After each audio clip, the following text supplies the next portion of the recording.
A boy, orphaned by poison, hunted across frozen grasslands by his own kinsmen, rises to command the largest contiguous land empire in human history.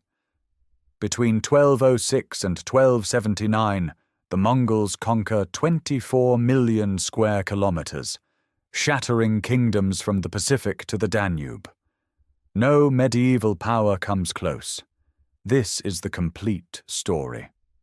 It begins not with Genghis Khan, but thousands of years before him, in the deep rhythms of steppe nomadism, where the Xiongnu, the Turks, and the Khitan each built empires that left behind fragments of political genius.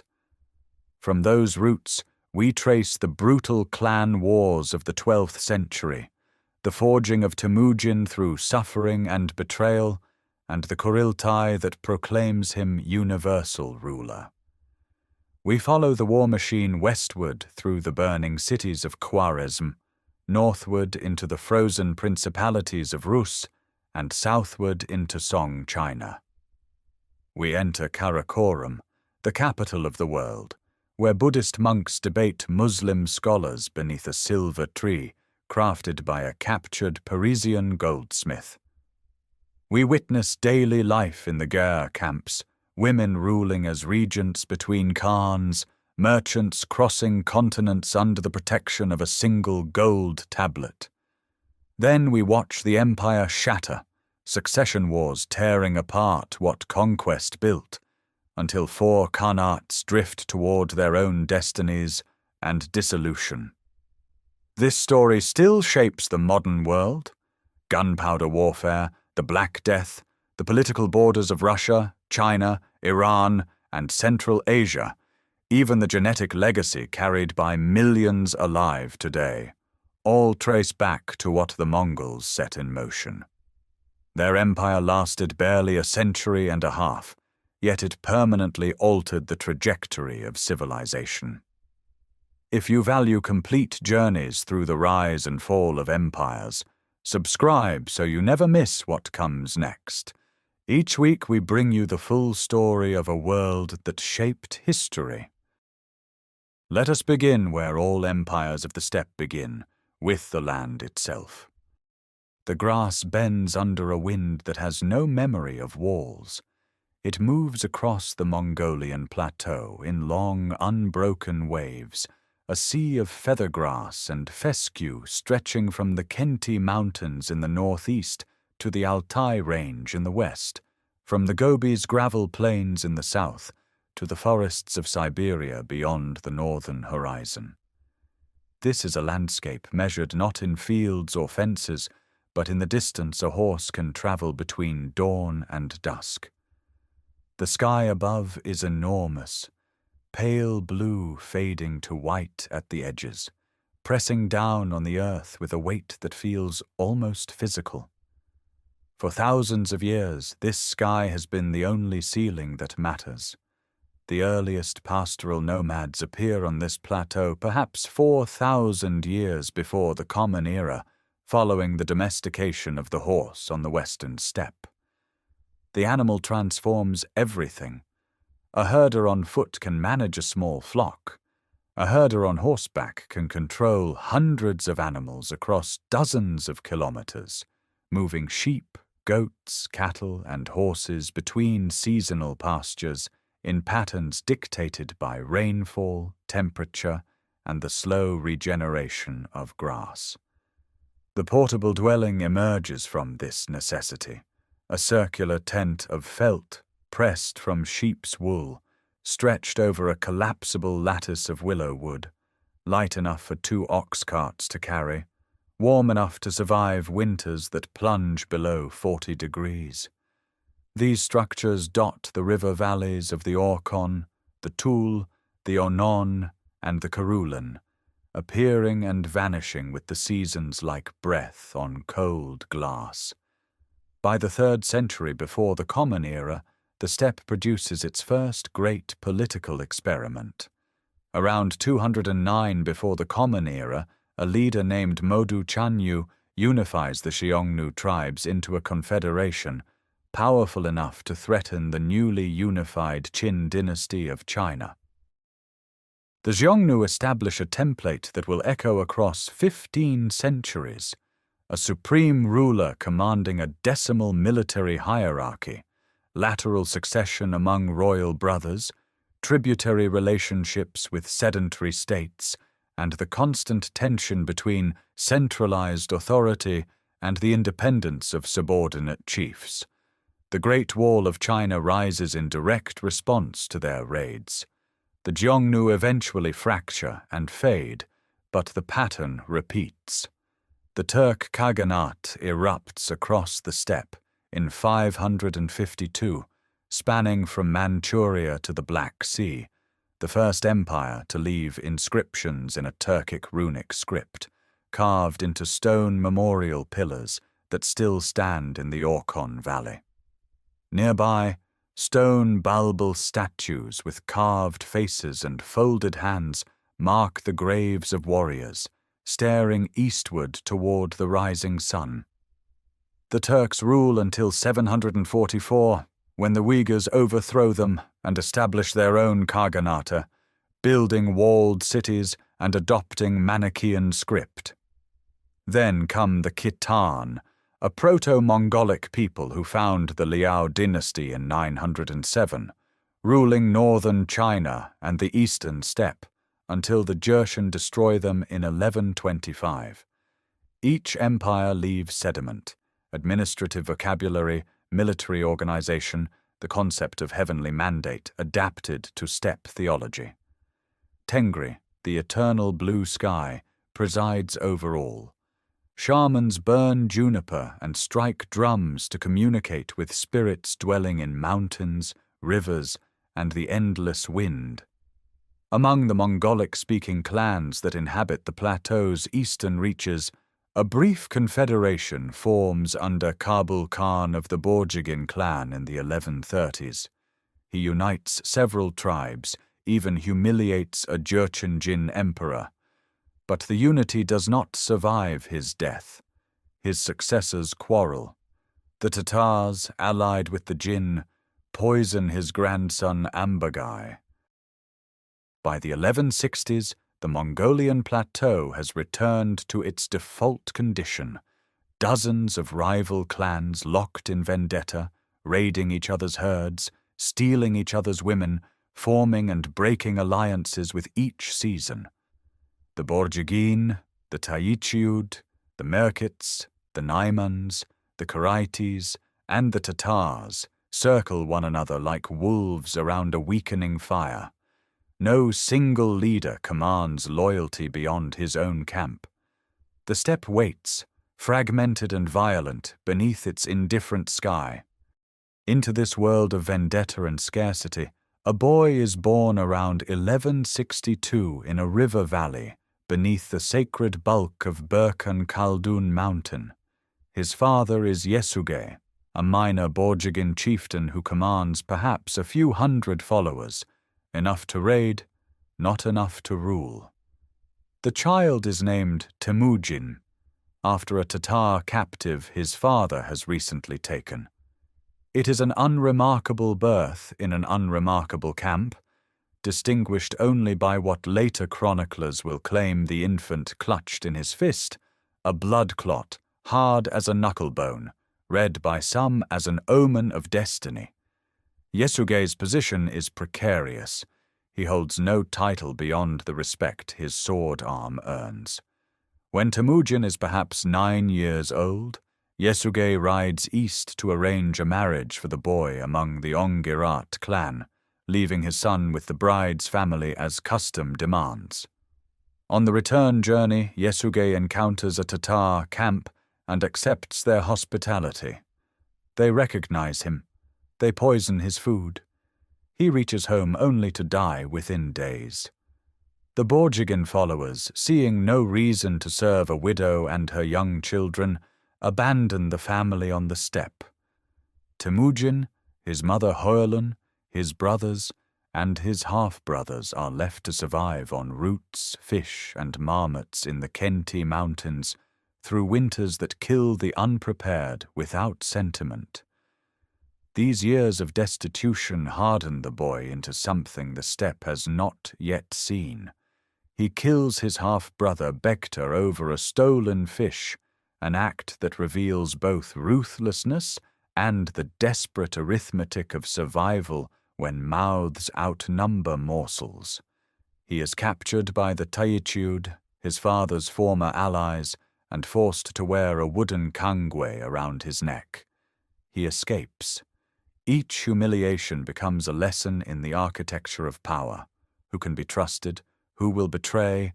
What binds men more reliably than blood? By his late teens, Temüjin begins rebuilding.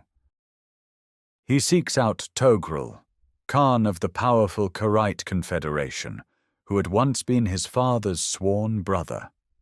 This connection, an Anda bond from the previous generation, gives Temüjin access to a patron with tens of thousands of warriors. He also renews his own Anda bond with Jamuka, a charismatic Jadaran nobleman who commands a growing following. Together they rescue Temüjin's wife Berta from the Merkits around 1180. The raid succeeds. Temüjin's reputation grows. But the Anda bond with Jamuka fractures.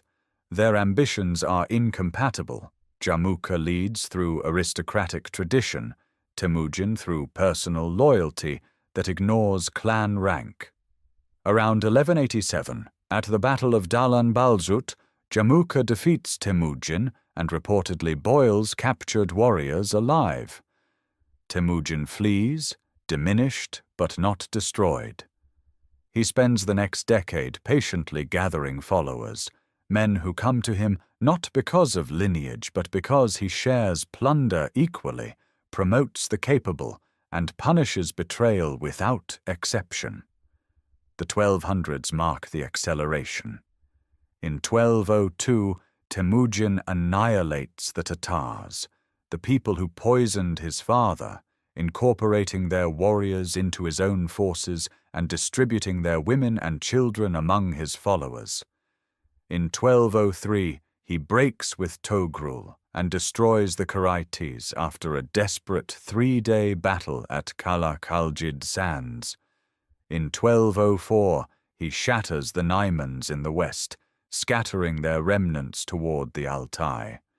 Jamuka, betrayed by his own followers, is captured and executed, granted the honor of death without blood being spilled, his spine broken. By the spring of 1206, no rival remains on the Mongolian plateau. Thousands of Jers gather along the Onon River for a great Kuriltai, an assembly of all the steppe peoples now unified under one will. A white horsehair standard, the Tuff, rises against the pale sky. Temüjin is proclaimed Genghis Khan, a title whose precise meaning remains debated but carries the weight of universal sovereignty. He is approximately 44 years old. He immediately reorganizes the entire population into a decimal military structure. Units of 10, 100, 1,000, 10,000, breaking the old clan loyalties forever. He promulgates the Yasa, a legal code governing everything from military discipline to hunting rights to the punishment of theft. The steppe, for the first time in living memory, answers to a single voice. That single voice now begins to build something no steppe confederation has ever achieved, a permanent military state capable of projecting power beyond the grasslands and into the walled civilizations of the south. The decimal system proclaimed at the Kuriltai is not merely organizational, it is a deliberate shattering of tribal identity.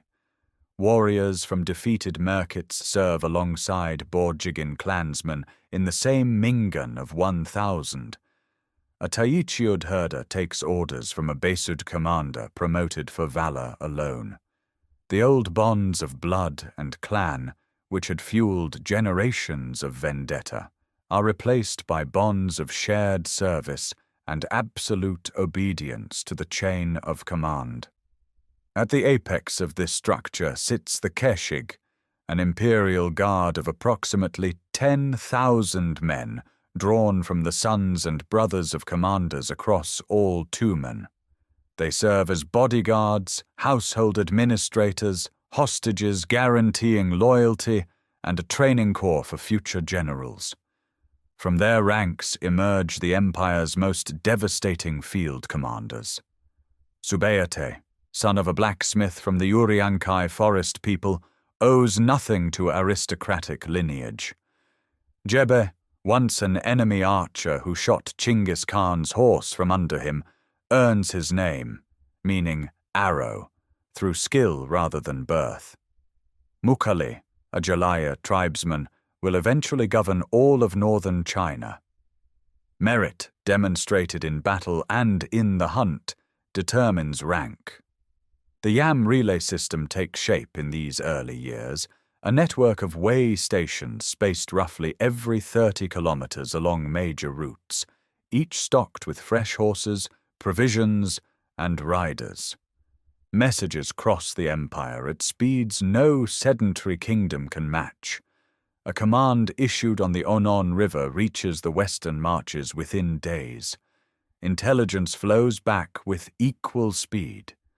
The steppe itself becomes an infrastructure of communication.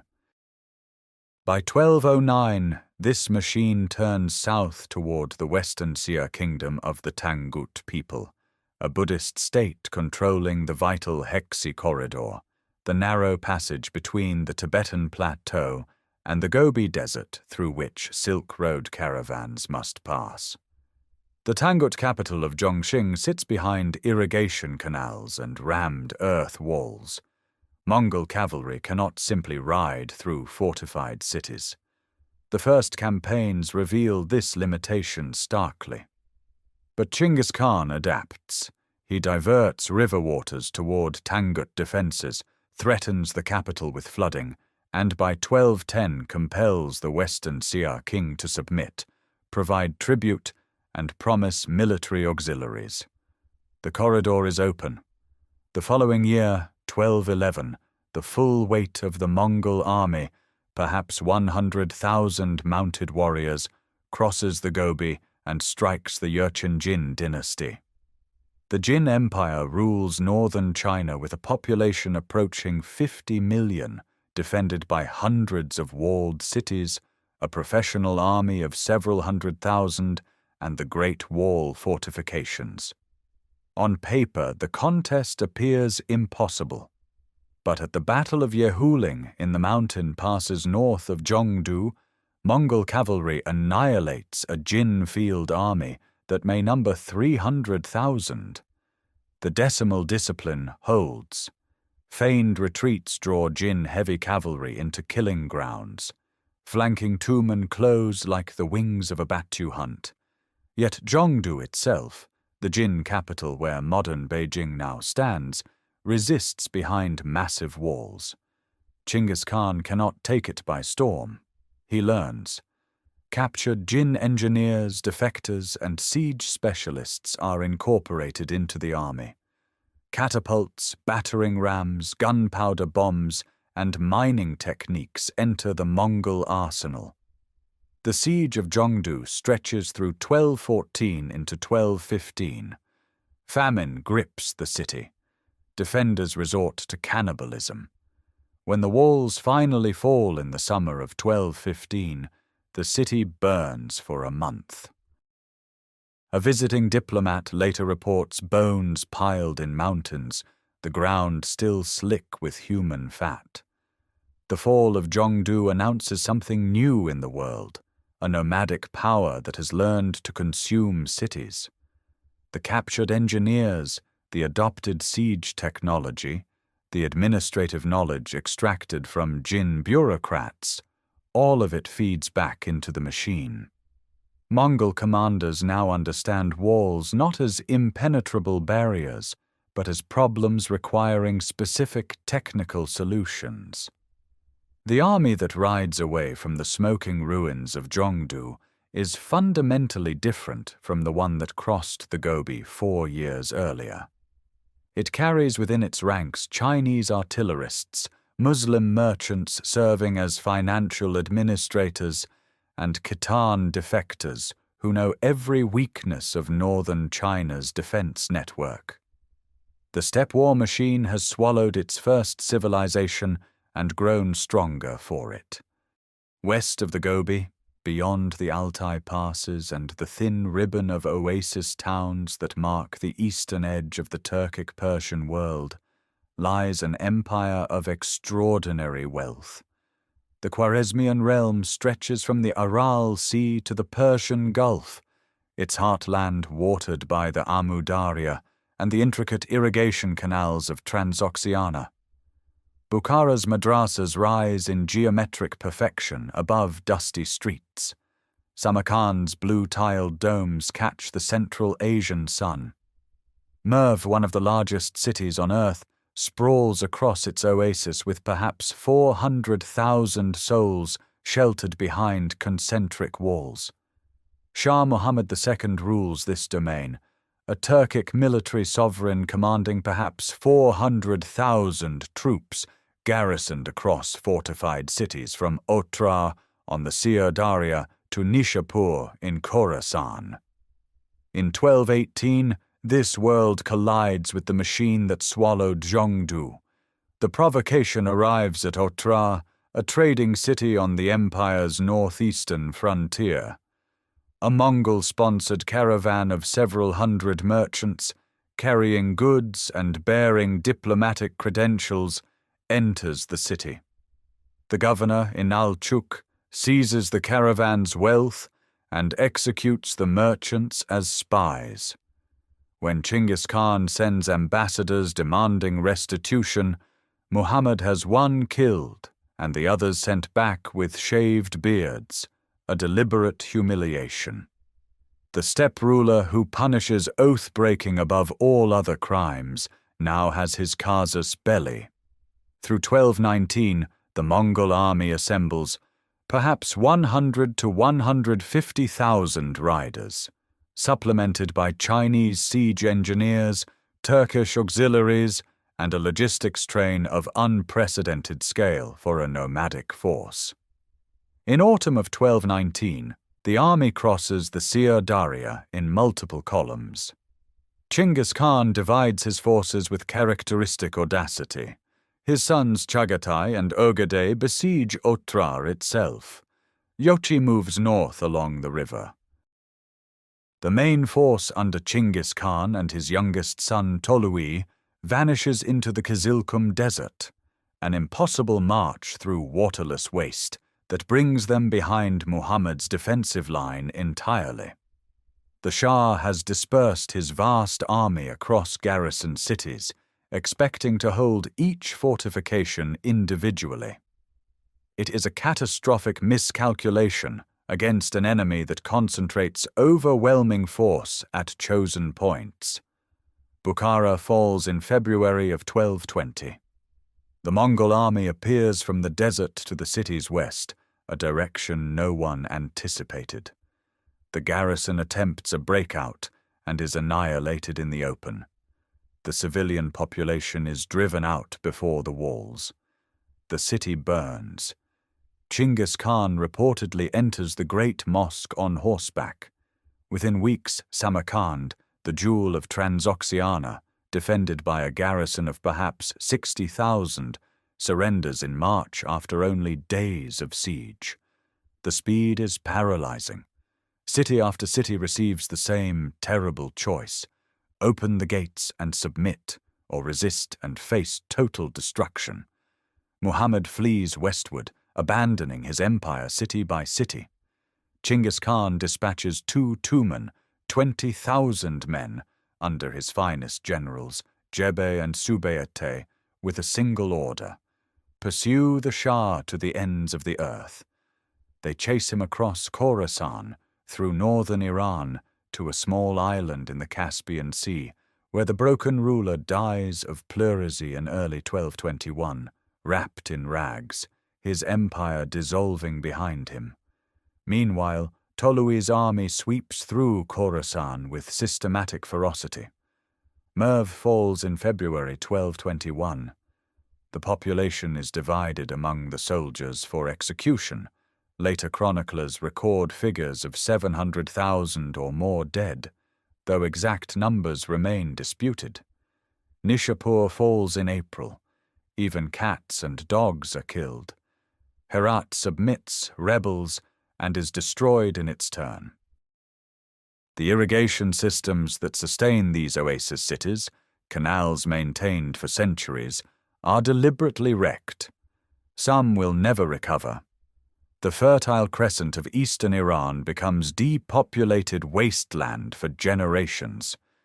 Jebe and Subeyete, their pursuit of the Shah complete, do not return east.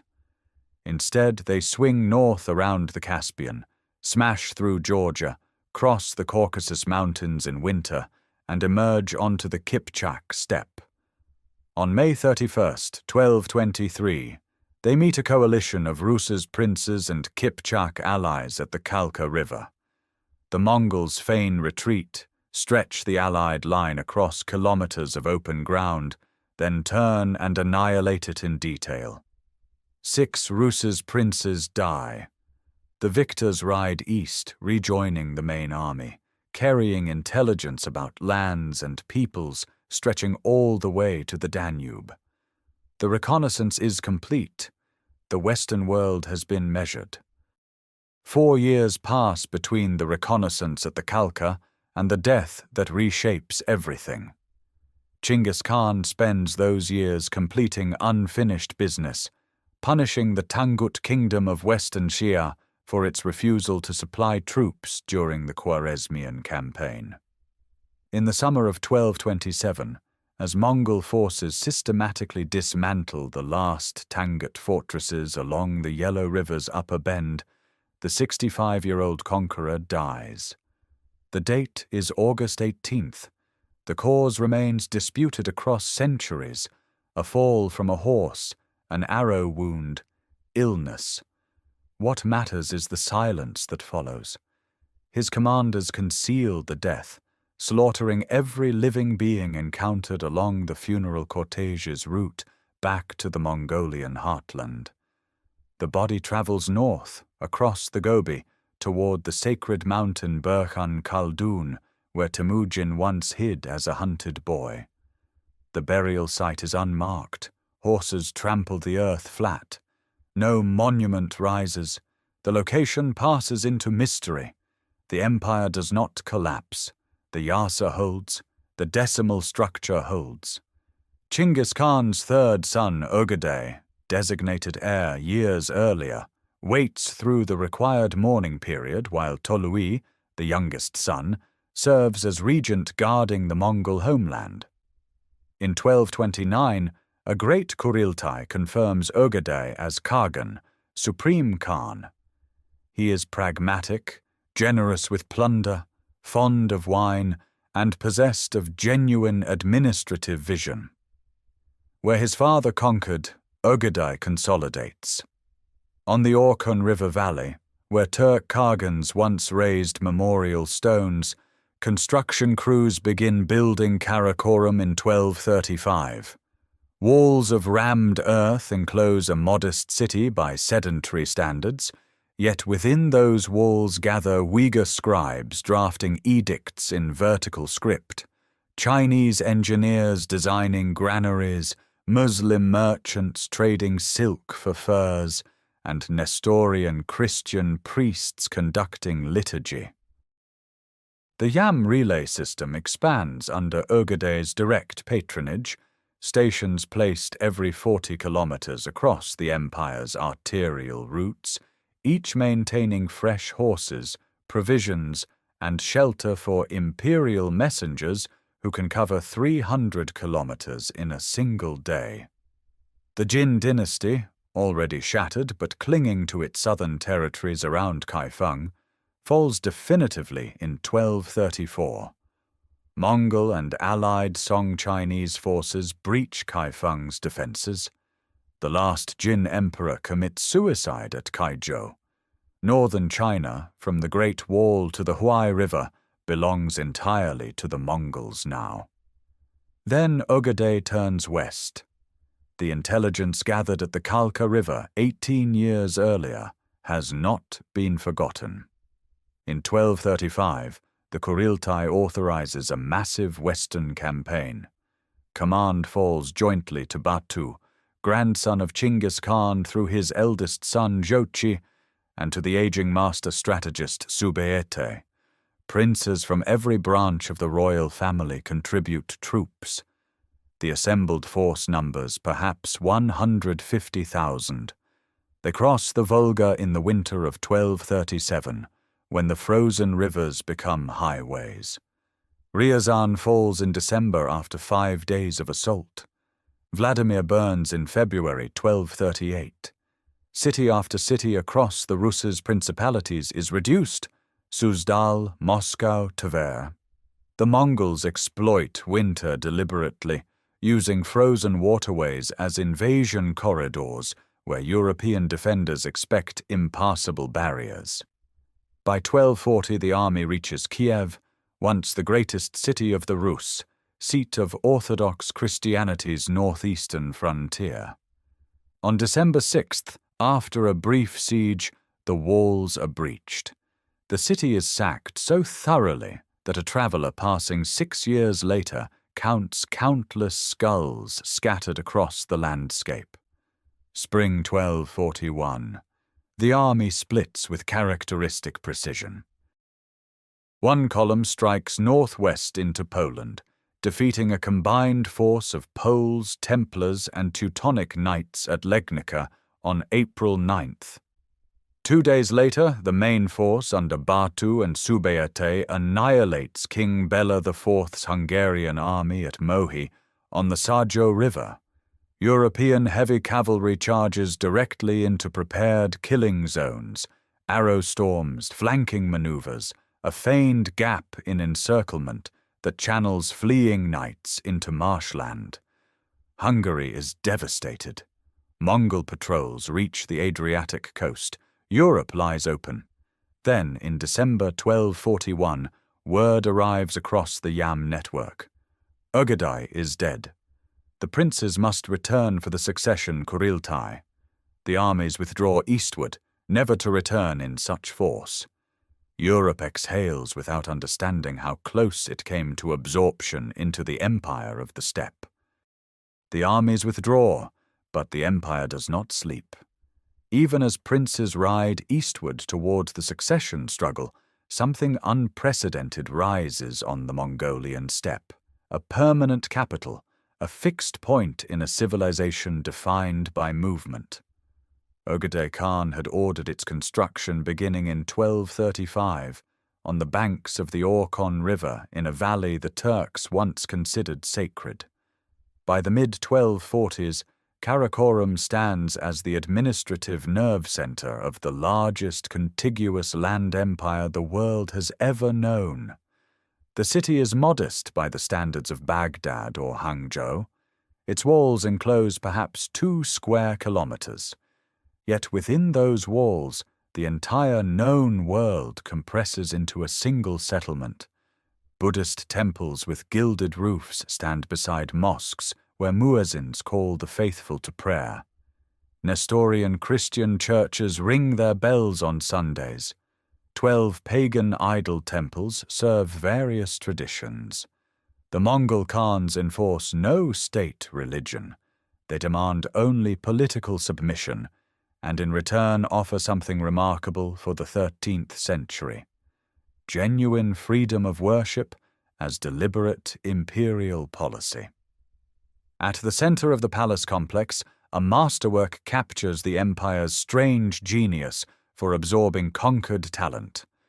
Guillaume Boucher, a Parisian goldsmith seized during the Hungarian campaign, constructs an enormous silver tree. 4 silver serpents coil around its trunk, each dispensing a different drink: fermented mare's milk, rice wine, grape wine, and honey mead, through pipes hidden within the metalwork. An angel perches atop the tree, and when the Khan desires refreshment, a servant blows into a pipe concealed in the trunk. forcing air upward until the angel raises a trumpet to its lips. The drinks flow.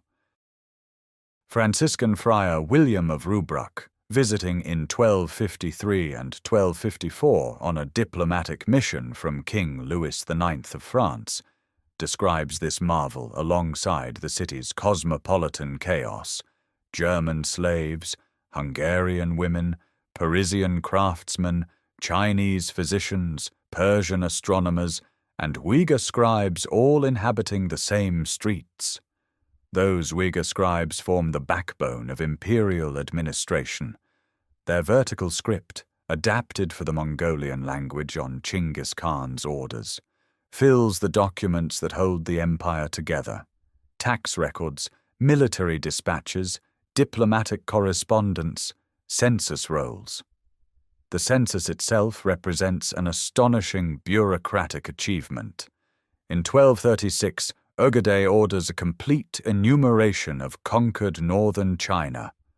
In 1258, the Mongols complete a census of Iran. Households are counted, taxable capacity assessed, corvée labor obligations assigned.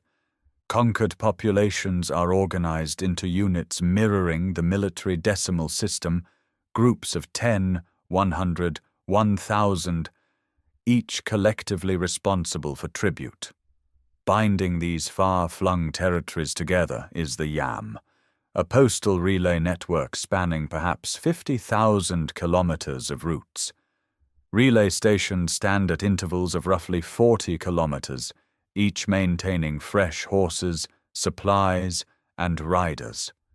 An urgent message can cross the entire empire in weeks rather than months. Merchants and officials carrying the paisa, a tablet of gold, silver, or wood inscribed with the Khan's authority, receive fresh mounts, food, and lodging at every station. The system transforms the steppe's vastness from obstacle into advantage, converting distance into administered space. Persian administrators manage the western provinces. Chinese officials handle eastern taxation. Mongol military governors oversee garrisons. The empire functions not through cultural uniformity, but through layered systems of extraction and communication, each adapted to local conditions, yet feeding resources toward the center. Silk, silver, horses, grain, and skilled humans flow along these channels. Artisans relocated from Samarkand to Karakorum, Chinese engineers dispatched to Persia, Tibetan monks summoned to debate theology before the Khan. Karakorum never becomes a great city in the conventional sense. It remains partly a permanent camp, surrounded by Jia districts where the Mongol elite still prefer felt walls to stone, but as a node of exchange, of information, goods, technologies, and faiths, it has no parallel in the 13th century world. For a brief window, roughly 25 years of functional unity under Ögedei and his successors, this modest settlement on the Orkhon River serves as the switchboard through which the currents of Eurasian civilization pass, mingle, and redistribute themselves across a continent. Beyond the administrative switchboard, beyond the relay stations and the silver tree, the empire breathes through the rhythms of ordinary life, millions of bodies moving through days shaped by grass, wind, livestock, and the immovable demands of survival across climates that span from subarctic taiga to subtropical river delta. On the Mongolian plateau itself, the fundamental unit remains the gursier, a circular dwelling of willow lattice walls, birchwood roof poles, and layers of compressed felt made from sheep wool. A skilled family can collapse one in less than an hour, load it onto ox carts, and reassemble it at the next campsite before nightfall. Inside, the floor is packed earth covered with felt rugs. The door always faces south. The northern side, opposite the entrance, holds the family altar, a small shelf bearing images of ancestors, felt idols, and offerings of fat. Smoke from the central hearth rises through the crown opening. The smell is animal fat, dried dung fuel, and fermented mare's milk. That milk, airag, is the staple drink of the steppe. Mares are milked 6 or more times daily during summer, and the liquid is poured into leather bags hung beside the gyr door, where every person passing strikes it to keep the fermentation active.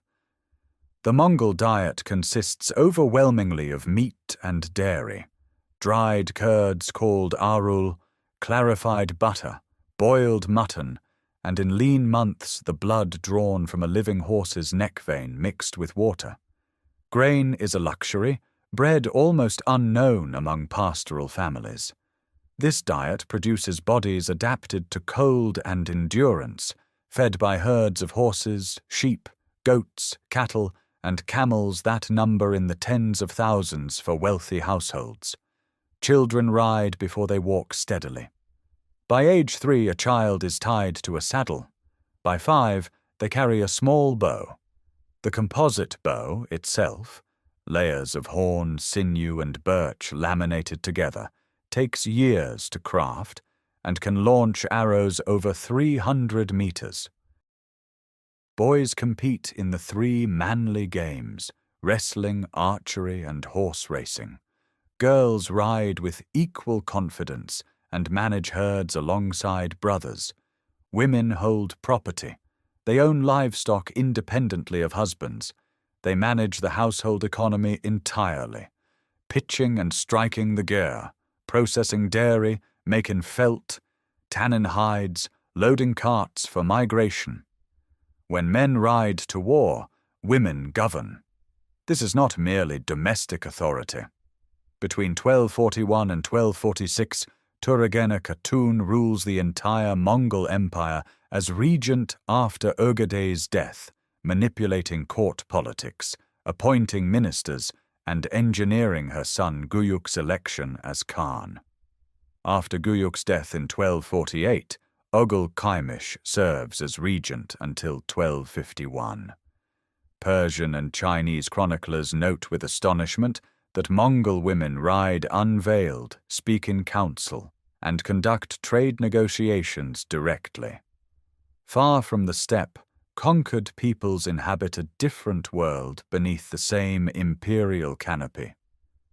Chinese farmers in the former Jin territories pay grain taxes collected by Mongol-appointed Darugachi governors.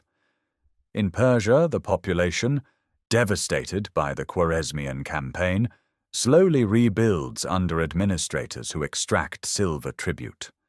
Artisans occupy a peculiar category, too valuable to leave in place, too useful to kill. Persian sources document thousands of craftsmen, weavers, metalworkers, ceramicists, siege engineers, forcibly marched from Herat, Nishapur, and Samarkand to workshops in Karakorum and later in China. They carry skills across continents involuntarily, and in doing so they transmit technologies that would otherwise take centuries to diffuse. Along the trade routes, merchants travel under the protection of the paisa, a tablet of gold, silver, or iron stamped with the Khan's authority, guaranteeing safe passage, fresh horses, food, and lodging at yam stations. Muslim merchants from Bukhara, Tabriz, and Baghdad form autark partnerships with the Mongol court itself, trading imperial silver for silk, spices, and gems. The volume of east-west commerce between 1240 and 1280 reaches levels not seen since the Tang dynasty, and not matched again until the 16th century maritime age. Beneath all this movement, the spiritual world persists. Shamans still drum and enter trances to communicate with ancestor spirits. Tengri, the eternal blue sky, remains the supreme divine force, yet Buddhism, Islam, Nestorian Christianity, and Taoism all operate freely under imperial protection. The empire does not demand conversion. It demands obedience, tribute, and military service. Beyond that, the sky is wide enough for all. The sky is wide enough for all, but the throne is not. By 1251, a decade of regency chaos, poisonings, and factional maneuvering ends when Mongke, eldest son of Genghis Khan's youngest son Tolui, seizes power with the backing of Batu Khan and the Golden Horde. His enthronement at a Kuriltai near the Onon River carries the weight of restoration. Mongke purges rivals from the houses of Ögedei and Chagatai with methodical brutality. Dozens of princes and their supporters executed, exiled, or stripped of commands. The empire, which had drifted toward dissolution under the regencies of Töregene and Ogul Kaimiş, snaps back into centralized focus. Mongke is austere, disciplined, personally incorruptible. He audits the imperial treasury, punishes corrupt tax farmers, and announces a vision of breathtaking scope, the completion of world conquest on two fronts simultaneously. To the west, his brother Hulagu assembles the largest Mongol army since the campaigns of Genghis Khan himself, perhaps 150,000 men, including Chinese siege engineers, Turkic auxiliaries, and Christian Georgian cavalry. The column moves with deliberate slowness across Iran, building bridges, establishing supply depots. Its first target is the Nizari Ismaili state, the so-called assassins, whose mountain fortresses have defied every power in the Islamic world for over a century. In November of 1256, the great fortress of Alamut, perched on a narrow ridge above the Alborz valleys, surrenders after a brief bombardment.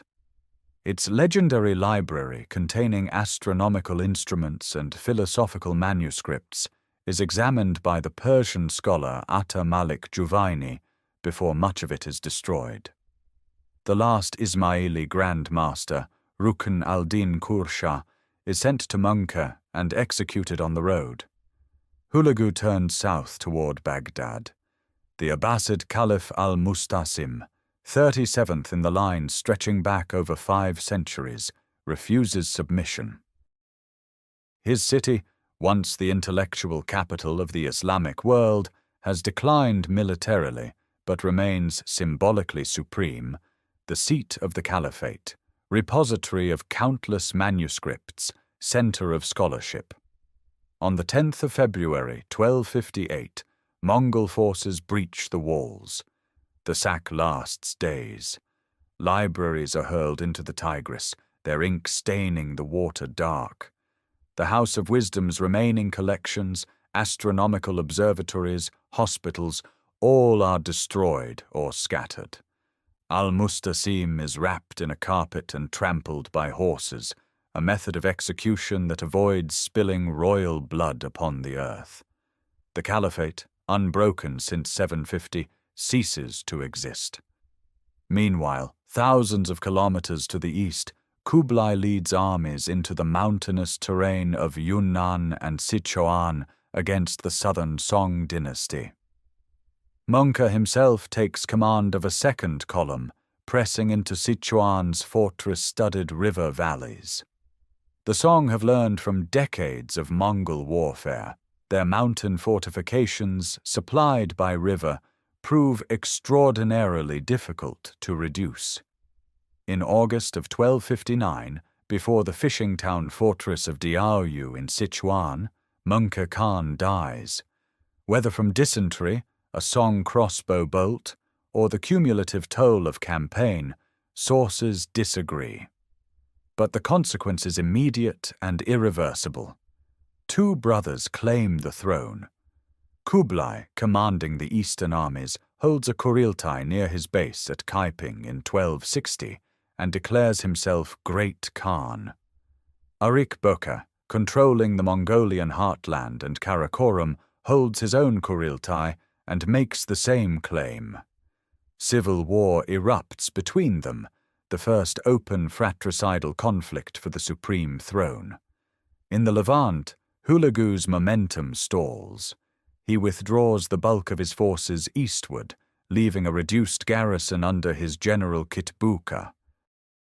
On the 3rd of September, 1260, at Ain Jalut in the Jezreel Valley of Palestine, the Mamluk Sultan Qutuz and his commander Baybars destroy this Mongol force. Kitbuka is killed.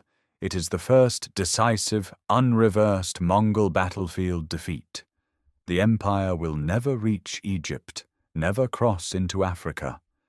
The wave that began on the Onon River 54 years earlier has finally broken. Not against walls or mountains, but against itself, against the centrifugal pull of succession, distance, and ambition that no single sky, however eternal, can hold together. The wave has broken, but the man who inherits its eastern surge is no mere warlord. Kublai Khan, born in 1215, raised among Chinese tutors and Buddhist monks as much as among Mongol wrestlers and falconers, understands something his predecessors did not, that ruling China requires becoming, at least in part, Chinese. The civil war against his brother Arik Böke consumes 4 years.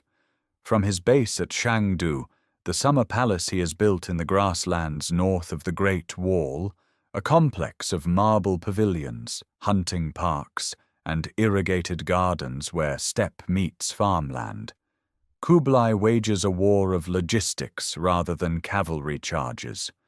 He controls the grain-producing regions. He commands the tax revenues of northern China. By 1264, Arik Böke, starved of supplies in distant Karakoram, surrenders. The supreme Khanship passes to Kublai, though the Western Khanates increasingly treat this title as nominal. What Kublai builds is something new. In 1271, he proclaims the Yuan dynasty, taking a name from the Chinese classical text, the Book of Changes, signaling legitimacy in Confucian terms. His capital shifts south from Karakoram to Khan Balik, the city of the Khan, erected on the site of the old Jurchen capital and destined to become modern Beijing. The city rises in concentric rectangles, rammed earth walls stretching nearly 29 kilometers in circumference, broad avenues laid on a grid, a palace complex at the center with halls roofed in glazed yellow tile, surrounded by artificial lakes and gardens. It is a Chinese imperial capital in form, yet Mongol Gurs still stand in its courtyards, and the Khan's guards are steppe warriors in lamella armor. The conquest of the southern Song dynasty, the wealthiest state on earth, with perhaps 60 million subjects, a sophisticated navy, and fortified river cities, requires not the lightning cavalry campaigns of Genghis Khan, but patient, grinding siege warfare. The critical engagement unfolds at Xiangyang, a fortress city on the Han River that controls access to the Yangtze Basin. The siege lasts from 1267 to 1273's 6 years of blockade, naval combat on the river, and finally the deployment of massive counterweight trebuchets designed by Muslim engineers brought from the Ilkhanate. When Xiangyang falls, the road south lies open. Mongol and allied Chinese forces sweep down the Yangtze. The Song court flees by sea. On the 19th of March 1279, at the naval battle of Yarman off the southern coast, the last Song emperor, a child of 8, drowns when his minister leaps into the sea with the boy in his arms, rather than face capture. All of China, for the first time in history, falls under foreign rule. Kublai governs through a hybrid system. Mongols and Central Asian Muslims occupy the highest administrative posts. Northern Chinese hold secondary positions. Southern Chinese, the former Song subjects, are largely excluded from power, yet the infrastructure of Chinese civilization continues. The examination system persists in modified form. The Grand Canal is extended northward to feed Khan Balik. Paper currency circulates across the realm backed by imperial decree, and Buddhism receives lavish patronage. The Tibetan monk Phagpa creates a new script for the empire. Marco Polo, arriving around 1275, describes a realm of astonishing wealth and order. Yet Kublai's ambitions overreach. In 1274, a fleet of 900 vessels carrying 40,000 troops crosses the strait toward Japan. The samurai resist fiercely, and autumn storms scatter the fleet. In 1281, a far larger armada, perhaps 4,000 ships, meets catastrophe when a typhoon, later mythologized as kamikaze, the divine wind, destroys the invasion force.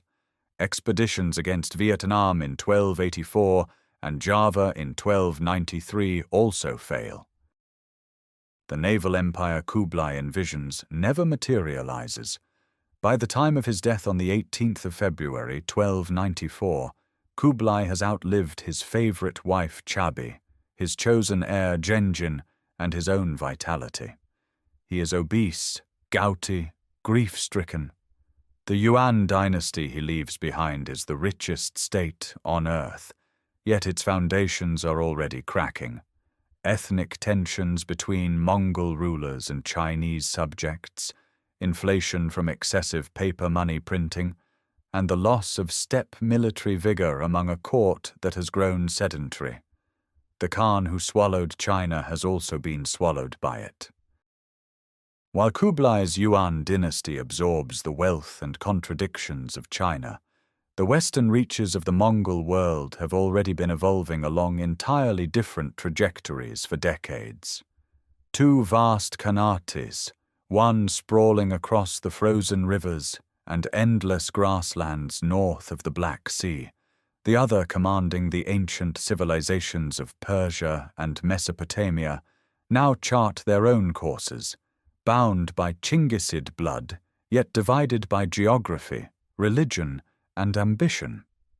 The Golden Horde takes shape in the 1240s, when Batu Khan, grandson of Chinggis through his eldest son Jochi, establishes his capital at Sarai on the lower Volga. The city rises where the river bends through flat steppe, its markets filling with furs from the northern forests, slaves from the Caucasus, grain from subjugated Russ's farmlands, and silk arriving along caravan routes from the east.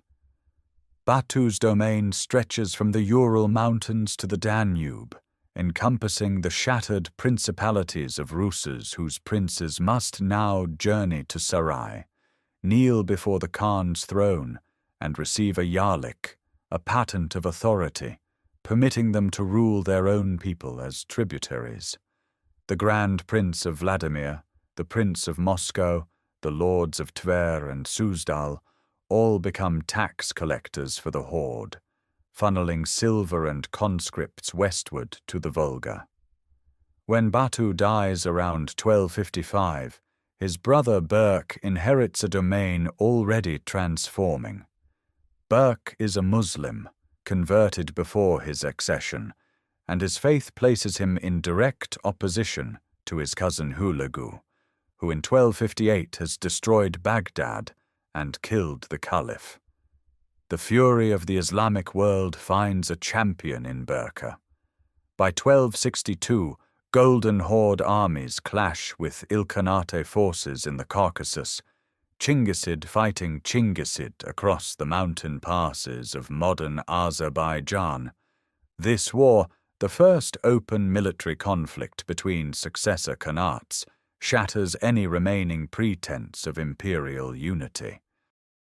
South of the Caucasus, the Ilkhanate governs from Tabriz in northwestern Persia, a city whose bazaars and caravanserais make it one of the largest urban centers on earth by the late 13th century.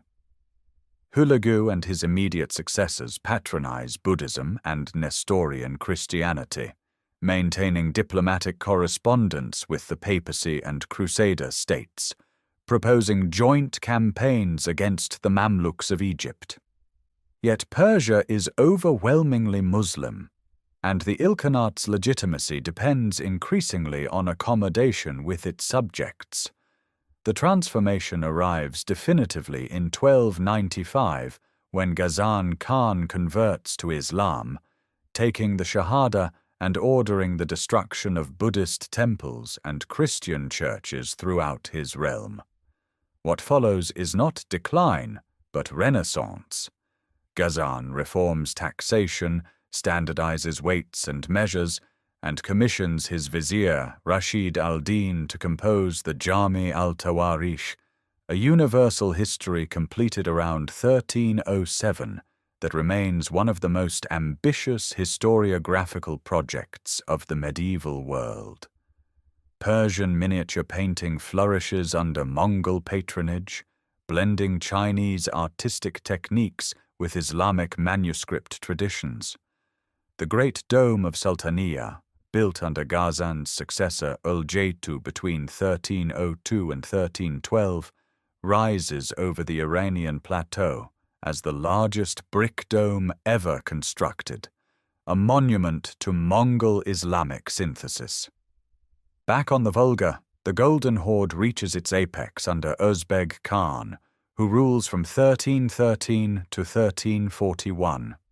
Özbeg makes Islam the state religion definitively, builds mosques throughout Sarai, and presides over a commercial empire linking Italian merchant colonies on the Black Sea coast to the fur trade of Siberia.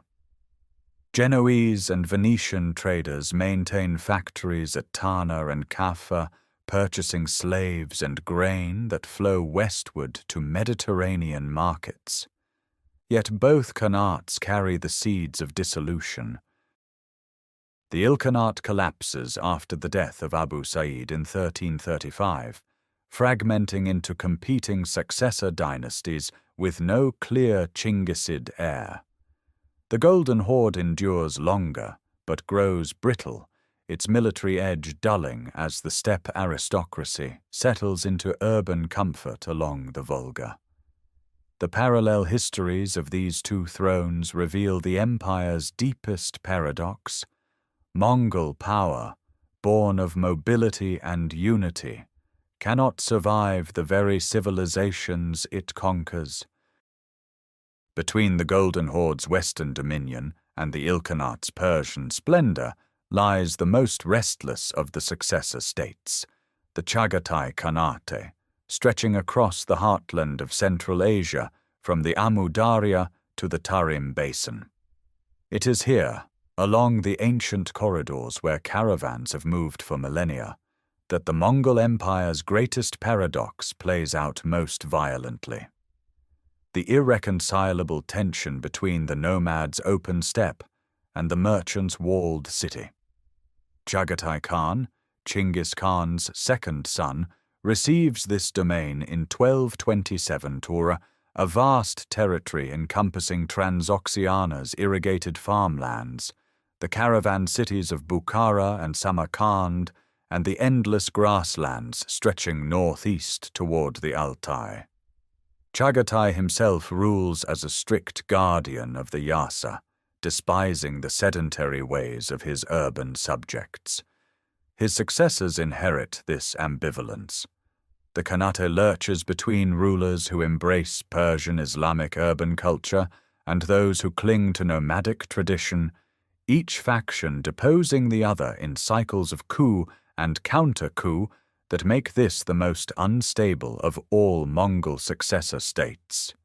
Yet instability at the top does not prevent extraordinary prosperity below.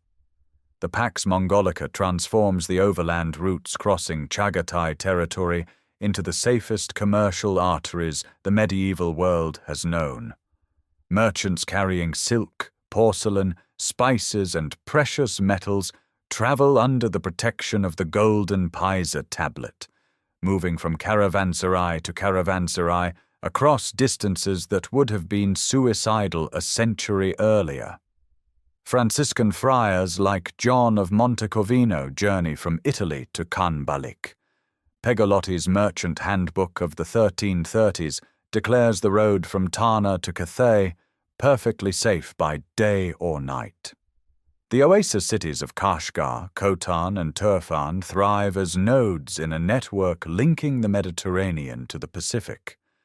By the 1340s, however, the Khanate fractures irreparably. The western half, Transoxiana, with its cities and irrigation, falls under Turkicized, Islamicized amirs who reduce Chagatai Khans to puppets. The eastern half becomes Mogolistan, where nomadic Mongol traditions persist among tribes still living in felt gurs across the Ili River Valley and the Tian Shan foothills. The split mirrors the empire's founding contradiction made permanent: steppe and city cannot coexist under one authority. Then comes catastrophe along the very roads that prosperity built. In 1346, merchants and travelers fleeing plague-stricken communities in Central Asia carry Yersinia pestis westward. The disease moves through caravanserais, through Genoese trading posts on the Black Sea, aboard ships to Constantinople, Sicily, and Marseille. By 1353, the Black Death has killed perhaps a third of Europe's population and devastated communities across the Islamic world. The Silk Road, the empire's greatest achievement of connectivity, becomes a corridor of death. Trade volumes collapse. Caravanserais stand empty. The Pax Mongolica, already fraying politically, dies biologically. From the wreckage of the western Chagatai realm, amid the chaos of puppet khans and warring amirs, a young Turkic Mongol warrior named Timur rises through the 1360s. Born near Kesh in 1336, he is not of Chinggisid blood. He cannot claim the title Khan. Instead, he marries into the Chagatai line, styling himself Guregan, royal son-in-law, and rules through figurehead Khans. By 1370, Timur controls Transoxiana from his capital at Samarkand, building power through the same combination of military genius, strategic marriage, and ruthless elimination of rivals that Genghis Khan himself had employed a century and a half earlier. The steppe's political grammar has not changed, only its vocabulary. Timur will soon launch campaigns of conquest stretching from Delhi to Damascus, from the Golden Horde to the Ottoman frontier, always claiming to restore Chinggisid order while building something entirely his own. The Mongol Empire is dead, but its ghost, its legitimacy, its military traditions, its dream of universal rule possesses new hosts, and the world shaped by Genghis Khan's descendants continues to tremble under hooves. The empire does not die in a single moment. It dissolves like ice on a spring river, cracking along fault lines that have been deepening for decades, each fragment carrying within it the memory of wholeness even as it drifts irreversibly apart. In China, the Yuan dynasty that Kublai built has been hemorrhaging authority since the early 1300s. Floods along the Yellow River, hyperinflation of paper currency, famine, and plague erode the mandate that Mongol emperors claimed from heaven. By the 1350s, peasant rebellions engulf the south. The Red Turban movement, millenarian and furious, draws millions into open revolt. From this chaos rises Zhu Yuanzhang, a former Buddhist novice and beggar who forges a disciplined army and systematically eliminates rival warlords. In 1368, his forces march north through the gates of Khanbalik. The last Yuan emperor, Togon Temür, flees with his court into the Mongolian steppe, carrying imperial seals and the tattered fiction of universal sovereignty. The Ming dynasty proclaims itself, and China's most populous civilization passes back into native hands. Yet the Mongol court does not vanish.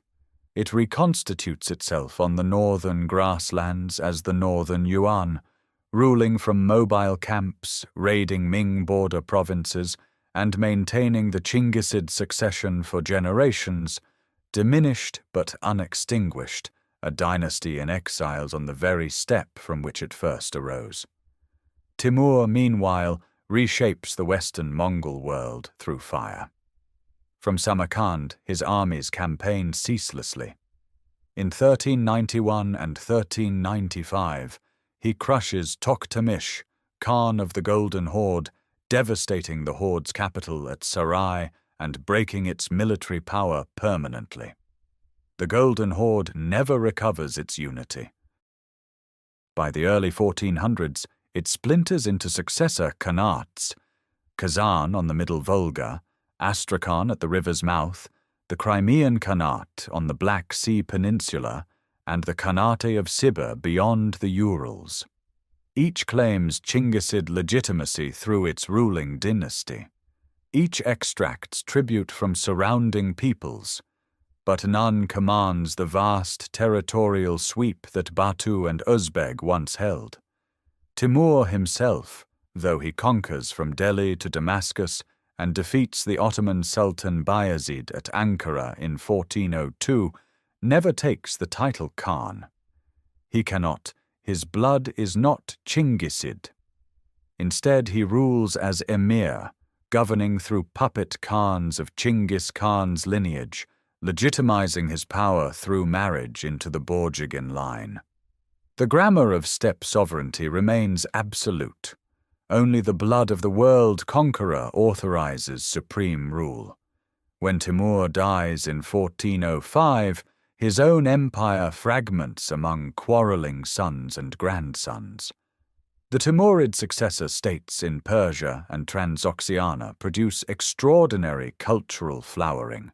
Herat and Samarkand become capitals of Persian miniature painting, astronomy, and architecture. But political unity proves as elusive for Timur's heirs as it had for Genghis Khan's. Muscovy watches and waits. The grand princes of Moscow, who spent 2 centuries paying tribute to the Golden Horde, gradually consolidate Russian lands.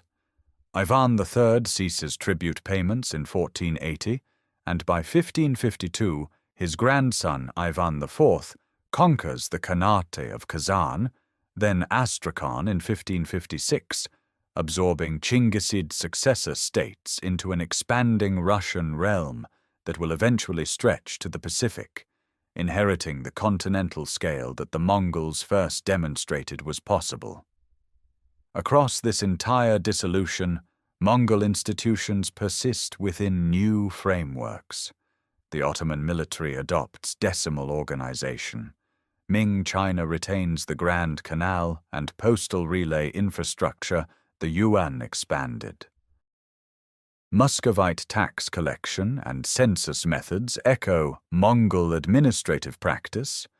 Gunpowder weapons, transmitted westward through Mongol-era networks, transform warfare from Constantinople, which falls to Ottoman cannon in 1453s, to the battlefields of Europe. The political body has perished, but its circulatory system, trade routes, administrative techniques, military doctrines, and the supreme prestige of Chinggisid descent continues pumping life into successor civilizations across the breadth of Eurasia. 5 centuries after the empire's political death, its bloodline still commands thrones. In 1526, Zahir-ud-Din Muhammad Babur, a prince descended from Timur on his father's side and from Genghis Khan through his mother, rides south from Kabul through the Khyber Pass and defeats the Sultan of Delhi at the Battle of Panipat. The dynasty he founds will rule most of the Indian subcontinent for over 3 centuries. Europeans call them the Mughals, a Persian corruption of Mongol, and the name is no accident.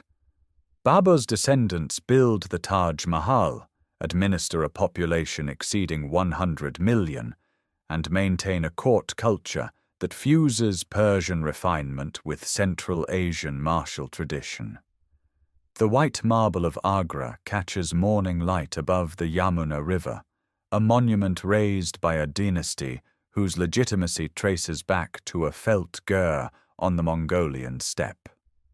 Farther north, the Crimean Khanate endures as the last independent Chinggisid state, its Giray dynasty ruling from Bakhchisarai until 1783, when Catherine the Great's Russia finally annexes the peninsula.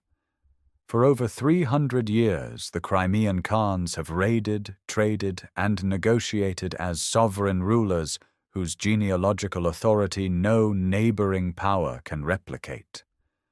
The Ottoman sultans, the most powerful Muslim sovereigns on earth, never claim the title Khan that belongs to the blood of Chinggis alone.